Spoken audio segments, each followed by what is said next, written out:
एकदा महादेव कैलासातून खूप दिवसांसाठी तपस्येसाठी बाहेर गेले होते। कैलासात केवळ पार्वती माता ह्या एकट्याच होत्या। दिवस, आठवडे आणि महिने उलटले तरी महादेवाचा काही ठावठिकाणा नव्हता। पार्वती माताला त्यांची आठवण येऊ लागली आणि त्यांनी महादेवांना काहीतरी खास भेट देऊन त्यांना आश्चर्यचकित करण्याचे ठरवले। पार्वती मातेने कैलासातील प्रत्येक कोपरा तपासला। त्यांना आठवले की महादेवांना शांतता आणि निसर्गाची अफाट ओढ आहे। त्यांना अशांत मनस्थितीमध्ये एक अद्भुत जागा तयार करण्याची कल्पना सुचली। त्यांनी कैलासाच्या एका निर्जन कोपऱ्यात, जिथे सूर्यप्रकाश सहजासहजी पोहोचत नाही, तिथे काम सुरू केले। आपल्या योगशक्तीच्या सामर्थ्याने पार्वती मातेने एक दिव्य उद्यान तयार केले। हे सामान्य उद्यान नव्हते, त्यात चंद्रप्रकाशात चमकणारी फुले होती जी फक्त रात्रीच उमलत असत। मधुर सुगंध देणारी दुर्मिळ वनस्पती आणि असे झरे होते ज्यातून शांत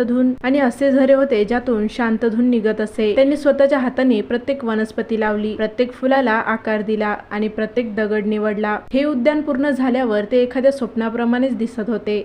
जेव्हा महादेव तपस्या संपवून कैलासात परतले तेव्हा पार्वती माता त्यांच्या समोर आल्या आणि त्या महादेवांना घेऊन त्या दिव्य उद्यानापाशी आल्या। महादेवांनी ते सौंदर्य पाहिले आणि त्यांना ते खूपच आवडले। पार्वती माता त्यांच्यासाठी असं काहीतरी खास करतील याची त्यांना कल्पनाही नव्हती।